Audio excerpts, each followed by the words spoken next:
tuko na naibu wangu wa governor na tuko na mheshimiwa Jonathan B.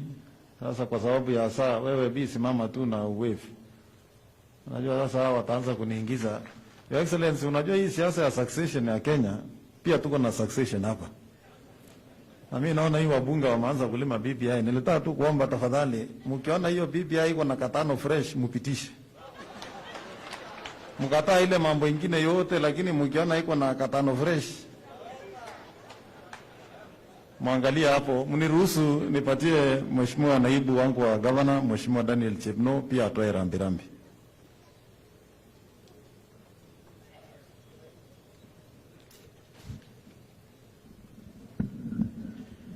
Naibu wa Rais, familia ya Chomba, waombolezaji wote, Bwana asifiwe. Nimefika hapa kutoa pole. Kwa miaka 7 hivi tumekuwa tukifanya kazi na Chomba, tukishirikiana kwa mambo tofauti tofauti ambayo yanahusu utendakazi katika kaunti yetu. Nataka kusema kwamba Mheshimiwa Chomba alipenda watu wake wa huruma kabisa, na alikuwa anaunga mkono miradi yote ya serikali ambayo yalikuwa yanagusia mwananchi mdogo. Wakati governor anasema tuwe na fund ya biashara ya kusaidia wachuuzi, Chomba alikuwa wa kwanza kusema ndio. Wakati tunapitisha hoja ya kuona ya kwamba wachuuzi wote wao katika SACCOS, Chomba alikukusanya wachuuzi wengi ni wa huruma, na ndio tuko na SACCOS ya wachuuzi katika kaunti yetu ambao wananufaika na zile fedha za kaunti.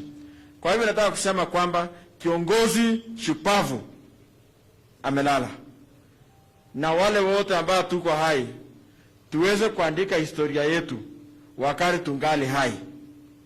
Kwa maana ile kitu utakumbuka naye is how you are able to touch people's lives when you are alive. Hii mambo mengine ile umekusanya hakuna. Kwa hivyo nasema yeye amekuwa kiongozi shupavu, anaweza kuigwa na wengi, na aliweza kuleta uwiano kwa watu wote. Hiyo ndio sababu unapata huruma imekusanya Wakenya wote na walimtambua kama kiongozi wao. Kwa familia nasema pole. Kwa hiyo mambo mengine ambayo tumeloje BBI, ile kitu naomba tu wajumbe wetu, nataka ugali ukue kubwa kushinda keki. Najua ugali ni ya watu wengi, keki ni ya watu wachache. Watu hapa wanakulanga ugali zaidi. Kwa hivyo sehemu ya ugali hiyo kitu iwe nini? Kubwa, ili watu wafurahi, isiwe tu ya watu wachache. Basi kwa haya machache sitaki kusema mengi. Najua mkuu wa county ndio mwakilishi official kutoa pole zetu. Asante.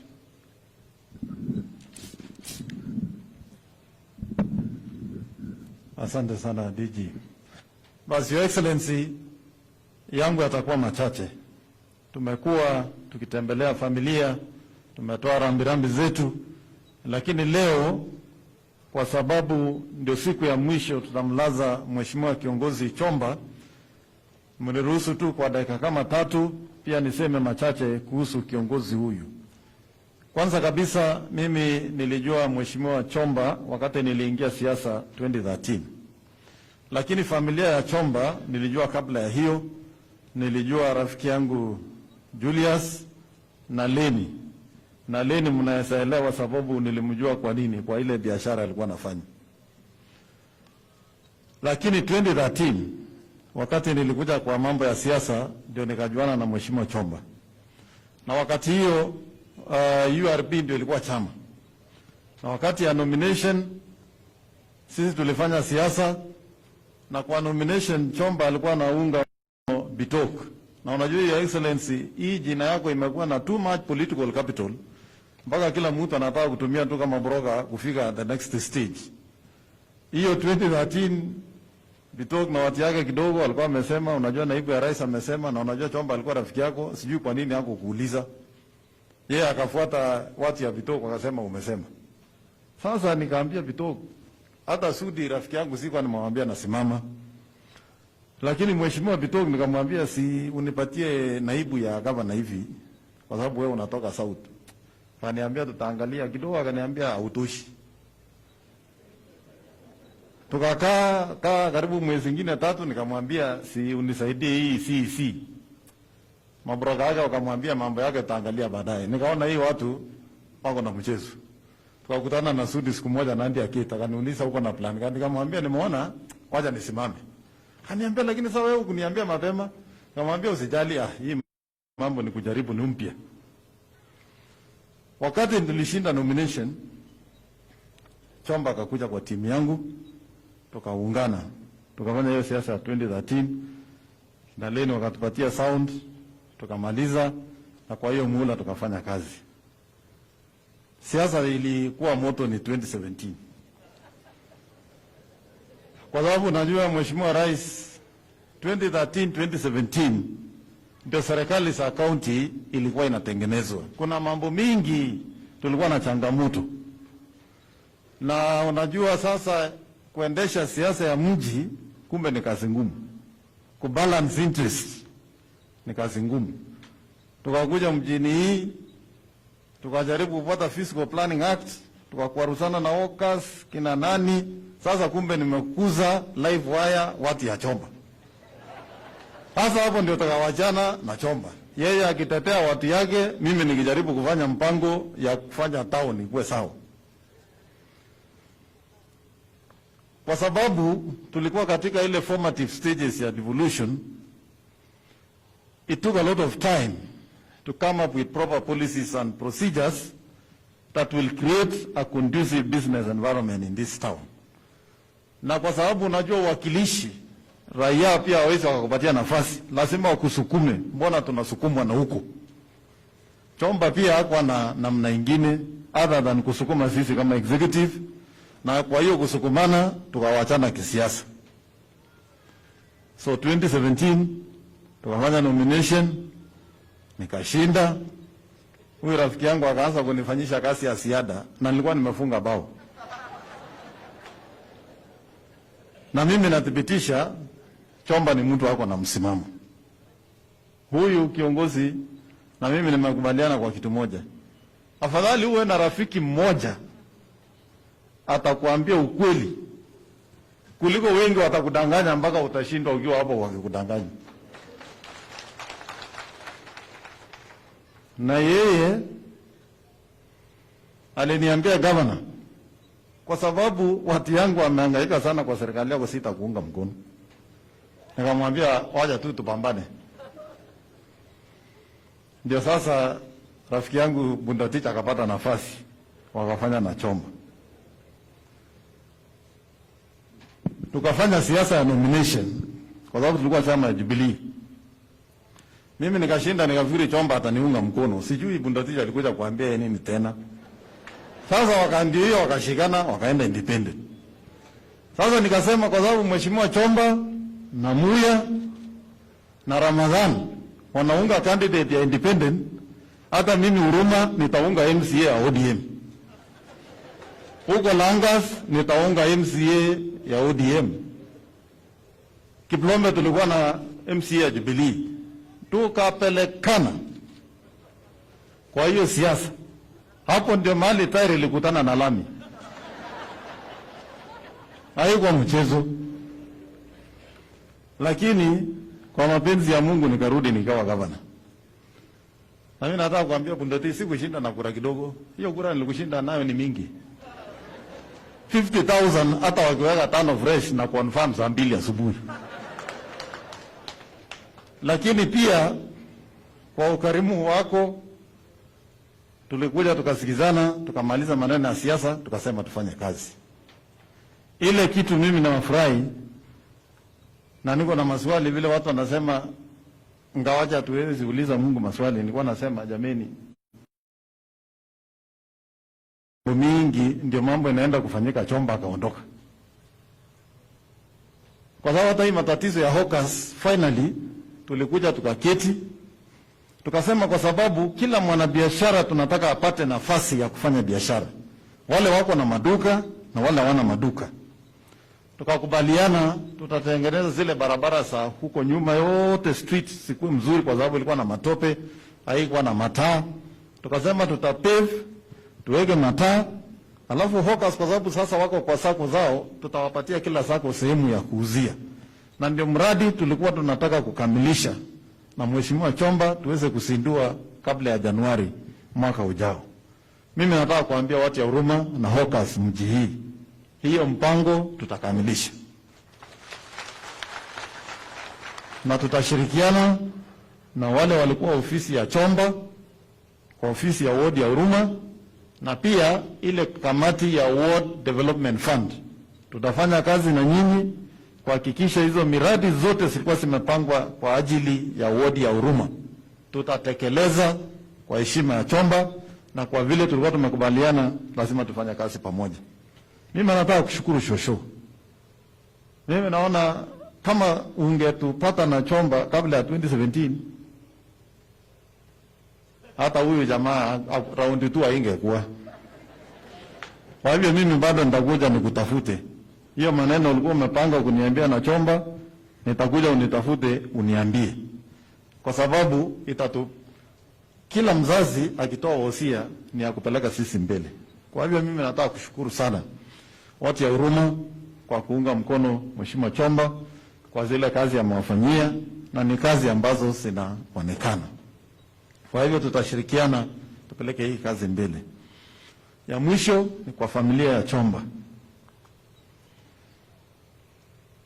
Mimi nataka kuwaambia asanteni sana.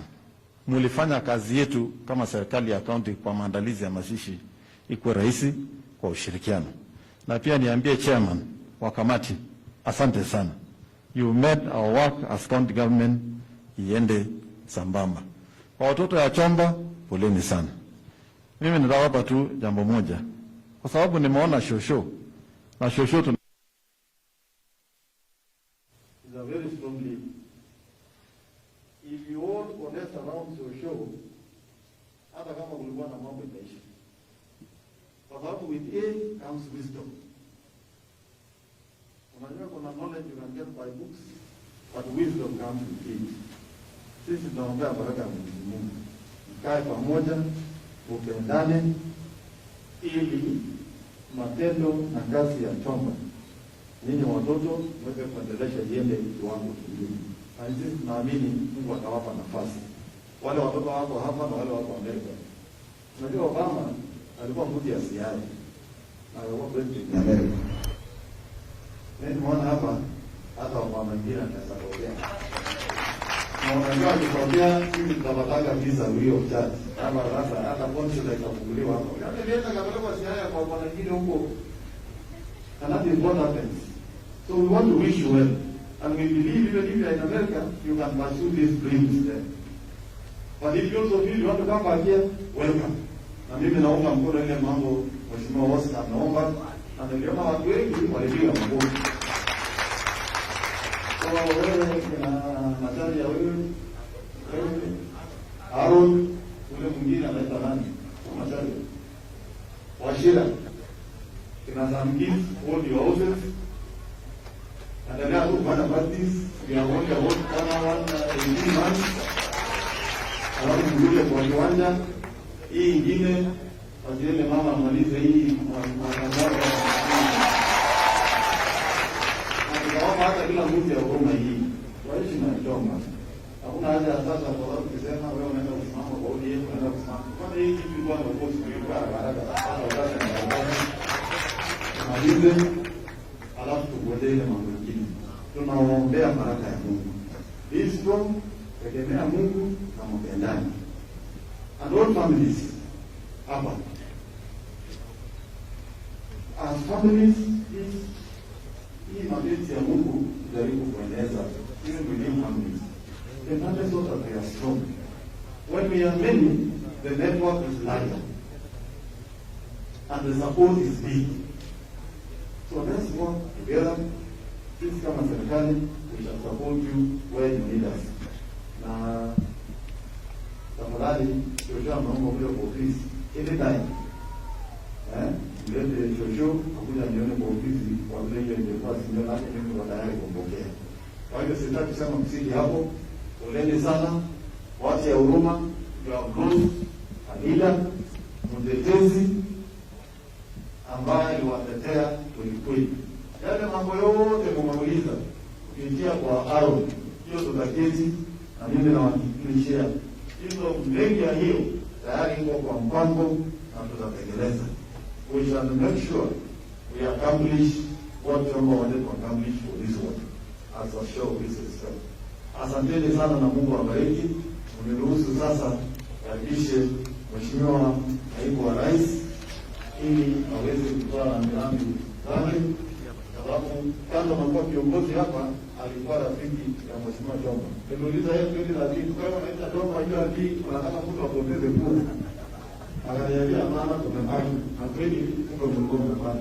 Asanteni sana na Mungu awabariki. Asante sana Mheshimiwa Gavana, tafadhali tuketi chini. Asanteni sana. Asanteni sana.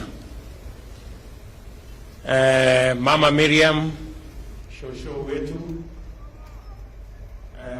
Mama Lucy, pamoja na Alice na watoto wenu, familia ongozwa na Julius hapa ya Chomba, watu wa hapa Huruma, watu wa Eldoret, ndugu zetu wote wa Uasin Gishu na marafiki waliofika hapa leo, hamjambo. Hamjambo tena. Bwana Yesu asifiwe. Moriega mwadhani agosho chamge. Hebu mnisalimie hewani hivi. Bwana Yesu asifiwe. Umesikia Mama Lucy amesema hivyo ndivyo salamu Mheshimiwa Peter Chomba alipenda. Mimi nimefika hapa katika sherehe hii ya mwisho wa rafiki na kiongozi wa sehemu hii yetu, hasa sehemu ya Huruma, ndugu yangu Peter Kiru Chomba. Na nimefika hapa kwa niaba ya familia yangu, mke wangu Rachel na watoto, nilete rambirambi zetu kwa Alice na Lucy na watoto wenu na jamii nzima ya Chomba, tukisema pole sana, hasa the youngsters here, Wellington, Joe, Angel, Prince and Muyaki. Tukisema pole sana. Poleni kwa kumpoteza baba, poleni ndugu zake kwa kumpoteza ndugu, na pole kwa jamii nzima kwa kupoteza mmoja wenu, na kwa watu wa Huruma na sisi wote watu wa Uasin Gishu. Nataka niseme pole kwetu sisi wote, tumepoteza rafiki na tumepoteza kiongozi. Nataka niwashukuru sana wale wote waliosaidia familia katika shida hii ilitupata. Wakati niliambiwa kwamba Chomba ameaga, ilikuwa ni kama ndoto, kwa sababu nilimjua, sikusikia alikuwa mgonjwa, sijasikia alikuwa na shida. Nikachukua simu, nikapiga simu yake, ikachukuliwa na Bwana Muya, MCA wetu hapa yule pale, na akanieleza vile mambo yalivyokuwa. Na nilimweleza wakati huo ya kwamba tutatembea pamoja safari hii, na nitajaribu kwa njia zote niweze kufika hapa katika safari hii yake ya mwisho, kwa sababu huyu muungwana alikuwa rafiki na kiongozi ambaye sio wa kawaida. Nasema sio wa kawaida kwa sababu sote tulimjua Chomba, na tulimjua akiwa ni mtu mwenye msimamo. He is a man who believed in what he said, and he said what he believed in. He meant what he said, and he said what he meant. It was never different. for Chomba to respect you, you had to earn his respect. Haungemshurutisha akuheshimu. He always stood his ground. Na ningependa kusema katika sherehe hii ya huyu kiongozi tukimsindikiza, kama tunaondoa siasa ya ukabila na chuki, Chomba was at the forefront. He was among the first daring people to say we must unite. And I must give up to him as a leader, that he walked to me and said, Bwana Mheshimiwa, hii safari ya kuunganisha majamii na kuunganisha Kenya, mimi ningependa kutembea na wewe na Uhuru Kenyatta. And that is how we began this journey. Na Mungu akawa amebariki hiyo barabara na hiyo safari. And he has never looked back. He always stood his ground, always knew that unity is a priority and comes first. Na kwa hivyo nimefika hapa kuungana na familia na watu wa Huruma na sote watu wa Uasin Gishu, tumsindikize huyu shujaa wa amani na shujaa wa maendeleo. I say that without fear of any contradiction, because that's what he was. Nasema pole kwa familia. I know how painful it is to lose a father, to lose a husband and a family member. But we've come here, this multitude, to share these grieving moments with you, so that you can know that Peter was larger than your father or your husband. He belonged to many, and he shared his life with many. And I want to say on behalf of all these people, thank you very much for allowing us to share your husband and father as a leader with us. Na hawa watu wote walifaidika na uongozi wake. Let me say two things about Peter as a politician. Mimi wakati nilikuwa mjumbe hapa, kuna wakati mmoja tulimchagua kijana moja, alikuwa wa kinyosi hapa, alikuwa anaitwa Kamau. Alikuwa na kinyosi hapo kwa chini ya miti pale. Tukamchagua akawa diwani. Lakini pale alipochaguliwa, nikapata habari sasa kwa wananchi kusema, ule jamaa tulimchagua wa kinyosi, siku hizi anakunywa maji ya chupa. Kumaanisha alisahau kidogo mambo ya grassroots. I want to say Peter was different. He was always a grassroots leader. He always knew what his constituents wanted and was close to them. Hiyo ni moja. Huyu Peter also understood wale watu walimchagua. Na unajua wanasiasa wengi wakifika mahali wanasahau. But I want to say Peter stood out. Yeye alijua ya kwamba watu wa Huruma wengi ni mahasla, watu wa kusukuma mkokoteni, watu mahoka wa kuhangaika huko town. Na wakati alichaguliwa hapa, alijua wale watu walimchagua lazima asimamie haki yao. And it didn't matter who stood in his way. As you have heard many times, he ran into headwinds with Mandago and others as he stood for his people.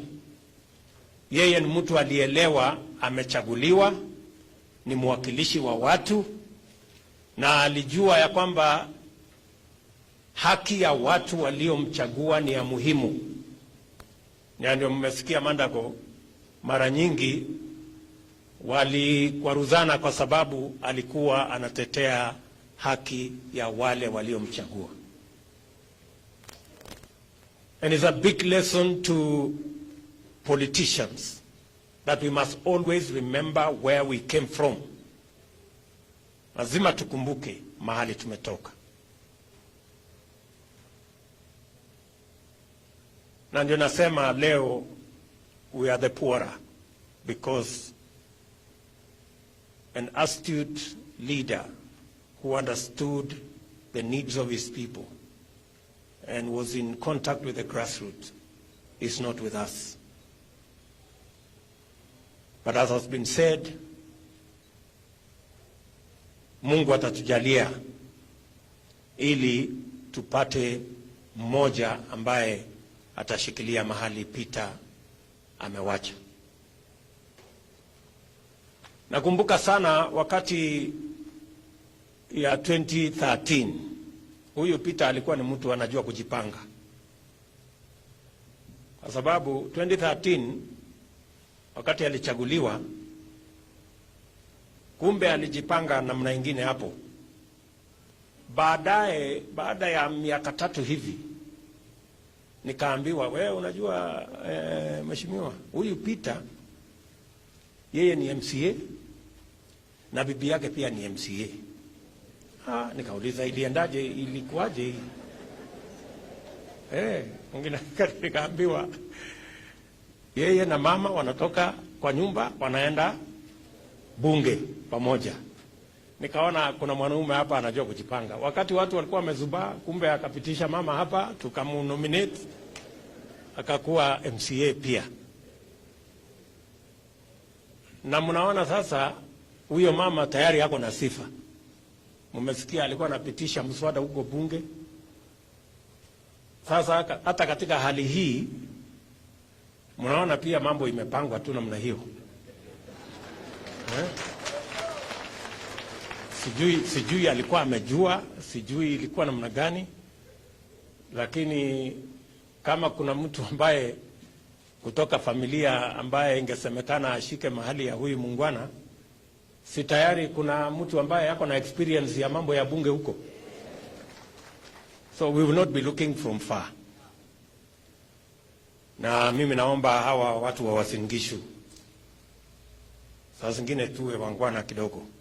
Kushindana ni mzuri, lakini ikifika mambo kama haya we can as well be gentlemen. Nataka niulize wanaume, nasikia wanaume ni wengi hapa, nyinyi wanaume tulizeni boli kidogo. Hii mwaka moja na nusu hii, wacha mama huyu aweze kukamilisha hiyo kazi, alafu tutashindana, hakuna shida. Si namna hiyo? Hata mama naye akipata hiyo nafasi ataenda kujipanga. Akikaa namna hii, wanaume watakuja wapite na kiti. So tutapanga namna hiyo. So we want to say that with all humility, sisi ni watu tunaoamini mambo ya demokrasia, but we also want to be sensitive to situations like this and see how we can move together. Mimi nimeshukuru sana. Naona ya kwamba sisi wote tukiwa watu wa kaunti hii ni watu ambao tunaamini demokrasia, na ni watu ambao tunaamini katika vile Wakenya wanaweza kuishi pamoja. Kama watu wa kaunti ya Uasin Gishu, we must continue to be the example of how Kenyans live together. Lazima tuendelee kuwa kielelezo ya vile Wakenya wanaishi pamoja. Na huyu Chomba is a champion of that philosophy. Nakumbuka hata hapa 2017 tulikuwa tumeamua ya kwamba kwa sababu ule Okwara ama alikuwa anaitwa Okwara alikuwa ameshinda tikiti ya Jubilee, tukasema sisi wote tumuunge mkono na huyu Chomba, tukakubaliana. Lakini wengine wakatukaranga hapo, sitaki kusema ni kina nani. Wakasema hapana, wacha Okwara ngoje, wacha tupatie mama kwanza. Mama mimi na Chomba tukashindwa hiyo kiti ya mjumbe. Tulipigia akazama. Sasa tuko na mjumbe mama ambaye tunamsupport. Kwa sababu kila kiongozi ambaye amechaguliwa, hakuna kiongozi anachaguliwa kwa bahati mbaya. Kila kiongozi ambaye anachaguliwa ni kwa sababu ya mapenzi ya Mungu na uamuzi wa wananchi. Si namna hiyo? Na wakati Julius aliongea hapa, alinikumbusha wakati nilikuwa nasoma hapa Wareng, nilikuwa form 3 1983. I think you were a candidate. Sasa kulikuwa na siasa hapo kwa sababu hiyo Wareng iko south huko. Kakuwa na siasa hapo, iko mtu anaitwa Chomba hapa na piga kelele kabisa, loudspeaker imejaa kila mahali. So siku hiyo nilikuwa form 3 na sikukuwa na ID na sikukuwa na nini na kura, lakini kukakuja na watu hapo wakasema haya, wapi watu ambaye wako hapa? Tukaenda hapo, tulikuwa wanafunzi, lakini siku hiyo ilikuwa Saturday. Tukakaa hapo tukapiga makofi kidogo. The first time nilipata pesa ya siasa, nikapatiwa shilingi 5.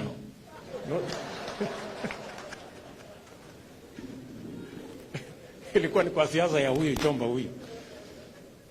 Ndio nikashangaa, hii pesa nimepatiwa ni ya nini? Nikaambiwa kwa siasa watu wanapatiwa pesa. Ndio nikajua sasa hii shilingi 5 hii, nikaenda nikanunua mkate hapo shuleni, nikaendelea naye. So my friend, thank you very much for the 5 shillings. Iliniokoa. Unajua shuleni iko njaa mingi, so mkate ni kitu ya maana sana. So that is the kind of community we are, a people that live together. Na mimi nataka niwaambie na munisikie vizuri, ukurasa wa siasa ya chuki na ukabila tulifunga na tulifunga. Tulifunga na tulifunga. Hii Uasin Gishu ni ya kila Mkenya. Hapa Uasin Gishu kila Mkenya kutoka kila sehemu ya Kenya uishi hapa, ufanye biashara, upeleke watoto shule, ununue shamba, uulize kura, ufanye ile yote is Kenya, and it is for everybody. That is what we want in our nation. Na wakati tunaenda kuchagua viongozi, hatuchagui makabila, tunachagua viongozi. Wakati tunaenda kwa kura. Ninyi mnanielewa? Ndio sababu leo katika Uasin Gishu hii mmesikia kiongozi wa majority ni mtu kutoka kule Lodwar, ndio huyo anaitwa Ewoi. Kule Eldoret kule Teses ni mtu kutoka India, ako huko na ni mjumbe wetu na dunia inasonga. So that is the kind of community that we want, and that's the Kenya that we must demonstrate as people from Uasin Gishu continuously, that we want a nation that embraces diversity and moves with us together. Na mimi nawashukuru sana kama watu wa Uasin Gishu na sisi wote vile tunavyoishi. Na nasema hivyo kwa sababu Chomba huyu was a champion of the unity of the nation and the living together in our diversity and the working together of all communities in all areas in our nation.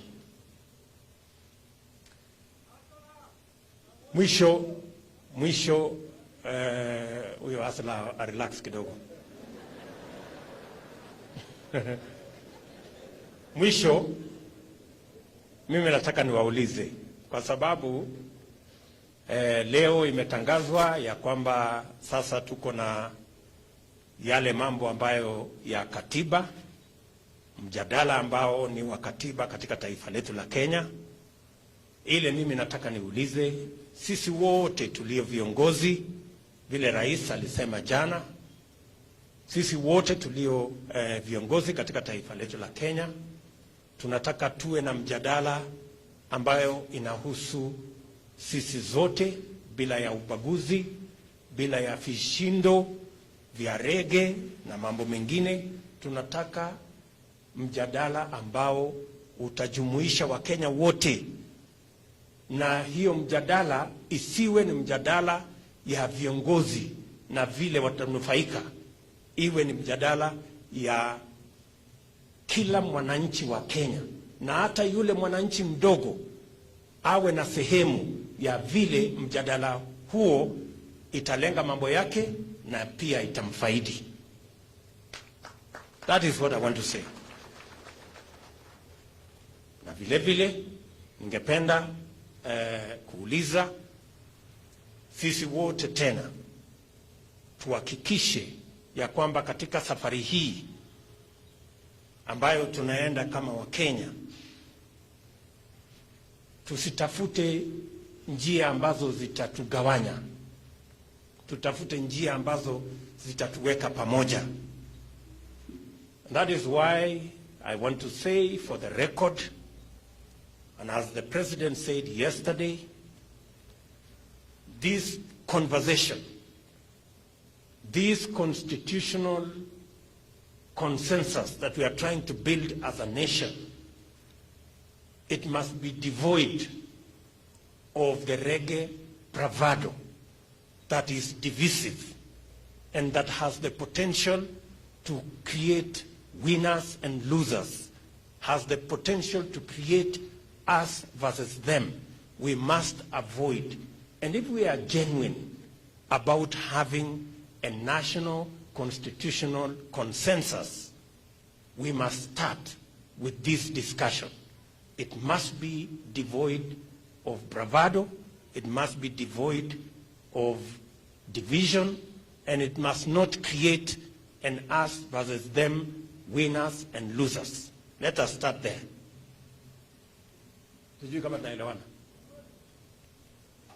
We want to start there. If we are genuine about having a national consensus, constitutional consensus, let us demonstrate by ensuring that there is no reggae bravado, there is no divisive agendas, and there is no us versus them, and we avoid winners and losers. Let us have a true consensus, and let us work for it, and let us demonstrate that we are interested in that national constitutional consensus. Number two, let me also say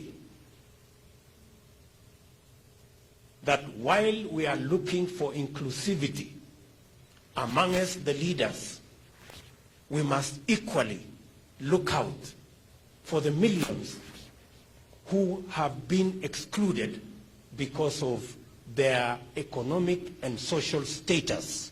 The many people who have no opportunity, the many people who cannot have a meal, the many people who have no opportunity to do business in our nation.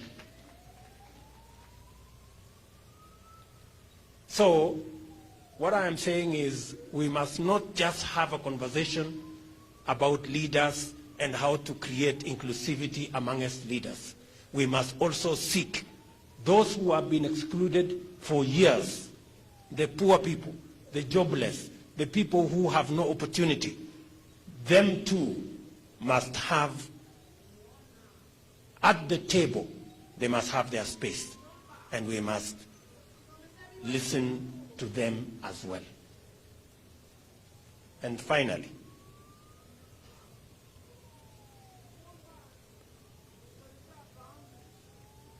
mimi mumesikia hapa, nimesikia vile ndugu yangu Rama amesema hii maneno ya boda na hii maneno ya wheelbarrow na hiyo maneno ingine ya mkokoteni na maneno ya mama mboga na ule wa kinyosi na ule wa kupiga viatu rangi, hii watu wote hawa mahasla wa Kenya wanasema hata na wao wanataka wasikizwe na wanataka washughulikiwe. Ndivyo amesema huyu bwana MCA wetu wa hapa, na sio hapa peke yake, wanasema Kenya mzima. Na mimi nataka niwaulize viongozi, kwa sababu viongozi wengi saa hizi wamechanganyikiwa, wanahangaika na wheelbarrow na wanahangaishwa na mkokoteni na bodaboda. Kila mjadala Kenya leo ni kuhusu mkokoteni, wheelbarrow, bodaboda na ati imesemekana na William Ruto. Na kuna wenye wanajaribu kunishurutisha. Mimi nataka niwaambie, tafuteni mwingine wa kushurutisha. Hii wheelbarrow hii na hii mkokoteni na watu wa bodaboda, hii conversation tutakuwa naye, kwa sababu hawa pia ni wa Kenya. Saa ile tunaongea mambo ya prime minister, lazima tuongee mambo ya bodaboda. Ni the same. Kazi ni kazi, wera ni wera, hustle ni hustle. Ama mnasemaje? Si kazi ni kazi? So unajua, nimeona magavana sijui nani viongozi wanaongea, wanasema huyu deputy president mbona sasa anaongea mambo ya watu wadogo, mbona anaongea mambo ya bodaboda, mbona anaongea mambo ya wheelbarrow.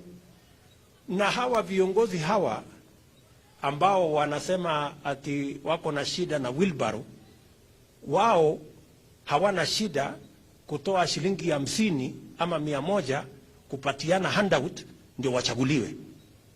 Sasa wewe my friend, wewe unatoa 50 bob ama 100 shillings unapatia Mkenya, na hata humpatii kwa heshima, unawatupia, wananyang'anyana, wengine wanaumia, alafu wewe uchaguliwe.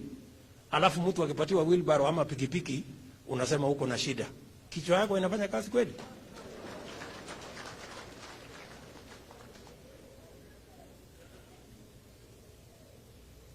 Ama namna gani? Si hawa wanasiasa hawa ambao wanasema ati wheelbarrow ni kitu kidogo sana na haina maana, mkokoteni ni kitu kidogo sana haina maana, bodaboda ni kitu kidogo sana haifai deputy president azungumzie, lakini wao kuchaguliwa wako tayari na they are happy kutoa 50 bob, kutoa 100, kutoa 200, wananchi wanapigania 200 ndio yeye achaguliwe. That is why ukiona nchi ambaye wheelbarrow inaleta national conversation, ujue iko shida. Yes. If you find a country, a nation, where a wheelbarrow becomes a national conversation, it tells you there is a problem and we must confront it and we must have a discussion about it and we must sort it out. We can no longer live in denial. There is an issue we must sort out. Na mimi nimewaambia, mimi si wazimu. I am the deputy president of Kenya and I am not a madman. Na mimi si mulevi. Na mimi si mjinga. I know what I'm saying. There is an issue we must sort out. So wachana na matusi, wacha hasira. Kuna watu wengi wako na hasira. Mbona Ruto anazungumzia wheelbarrow, mbona hiyo. My friend, wacheni hasira. Let us talk. Hii wheelbarrow ambayo inaleta shida hii Kenya na hii mkokoteni, what is the problem? It tells you there is a huge majority of Kenyans where a wheelbarrow means life and death. It means whether they have a square meal or not. na wewe unajifanya na hiyo mambo yako mingi, kwa sababu wewe ni mtu mkubwa, unadharau wheelbarrow. If you find, na mimi nataka niwaambie, hii wheelbarrow conversation hii, unakuta viongozi wengine wanasema hii wheelbarrow ni kitu kidogo, mambo ya ujinga, lakini unakuta Mkenya mwingine hiyo wheelbarrow ni chombo chake cha maisha yake, itabadilisha maisha yake. So it tells you there is a problem. How come in the same country a wheelbarrow means two different things to do different people in the same nation? Ninyi mnanielewa? Ndio ninasema hata hii maneno tunaenda kuongea hii ya mjadala hii ya BBI. Hii mjadala ni mzuri. Tutaongea mambo ya viongozi, tutaongea mambo ya mamlaka, tutaongea hiyo mambo ya wakubwa, lakini tutaanza kwanza na haya mambo ya mwananchi wa kawaida. Hii mambo ya mwananchi wa kawaida. Kwa sababu tukisort out mambo ya mkokoteni na yule wa bodaboda na tusort out mtu ya wheelbarrow, hawa wengine wako na uwezo, watajipanga na Kenya itaenda mbele. Ama mnasemaje watu wa huruma? Tunatembea pamoja namna hiyo? Tunaelewana? Yes. Na tutakuwa na hii conversation. So let's just have a decent conversation devoid of threats, blackmail. Tuongee. Kenya ni yetu sisi wote, na tunataka tuendelee pamoja, na tuko tayari. Mheshimiwa Uhuru Kenyatta kama rais wetu, mimi kama deputy president, sisi wote ni watu wa kuamini demokrasia, and we want to give Kenyans an equal chance, and we want to listen to everybody. So I want to ask all leaders, let us avoid unnecessary divisive talk. Let us be open-minded. Let's have a conversation. I am very sure that this man lying here, a man who believes in peace, a man who believes in the diversity of our nation, would entertain a conversation about our diversity and about our economic fortunes from the low to the high. And that is what we must do. So, pia, mimi nimemaliza yale nilikuwa nataka niseme. I want to tell the family again, these youngsters, and let me repeat, shosho, mimi nitatafuta nafasi, nitakuja nyumbani. Yale umesema ni ya muhimu sana, na umezungumza mambo ya busara na mambo ambayo yanatujenga sisi wote. Gavana atapanga na wewe mkutano yake, lakini mimi nikipata nafasi nikiwa nyumbani hapa Disemba nitakuja nyumbani. Halafu utaniambia maneno kidogo, ndio utupange, ndio tuweze kwenda pamoja. And to the family, if there is anything that we can do on behalf and in respect of this great Kenyan, please don't hesitate. We are here. Please get to us. Musifinyike, we are here. We are members of your extended family by virtue of this man being a leader with us, and we will be happy to help in whatever way. Niko hapa na pia rambirambi za kiongozi wetu, Rais wa Jamhuri ya Kenya. Nilikuwa na yeye jana na nilimwambia nakuja hapa kwa hii mazishi, na alinituma na taarifa ifuatayo. Message of condolence to the family, relatives and friends of the late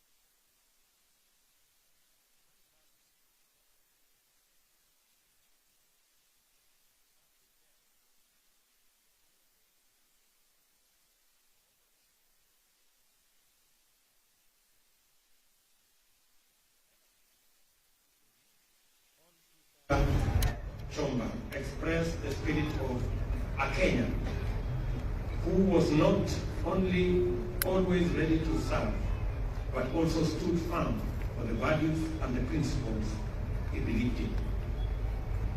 He always championed the rights of all citizens, irrespective of their social, religious, tribal, or political affiliations.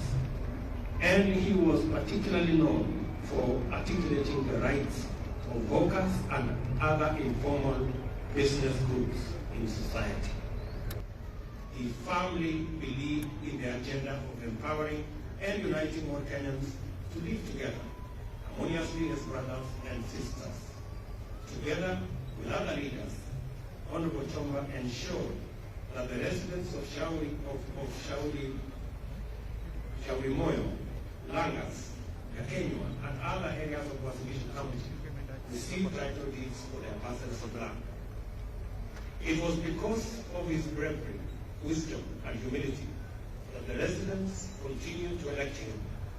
We are grateful that for the 3 terms he served as a councillor and member of the county assembly, Honorable Chomba did not disappoint his electorate.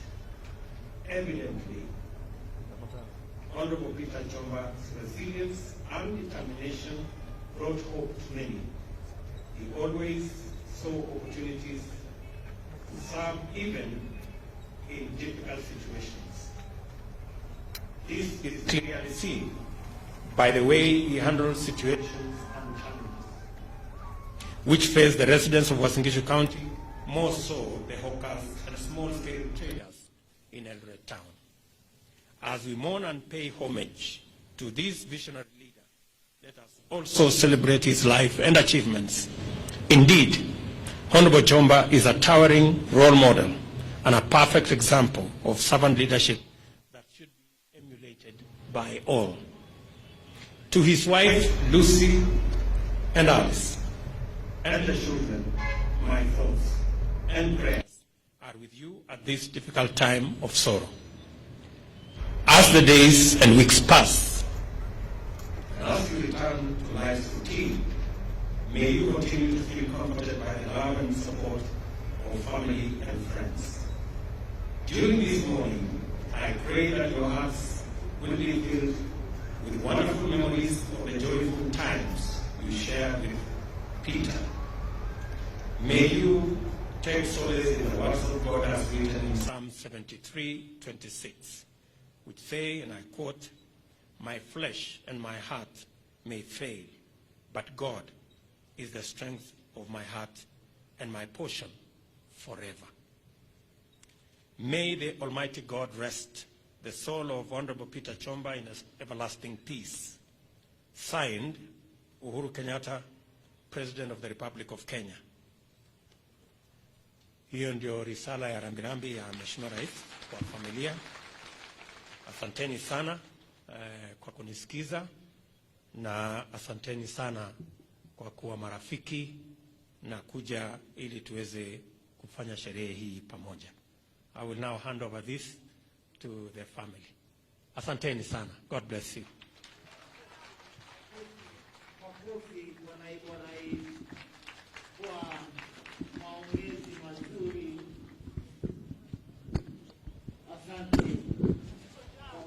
Mazuri, hebu hatujamaliza, akiwa tutakawia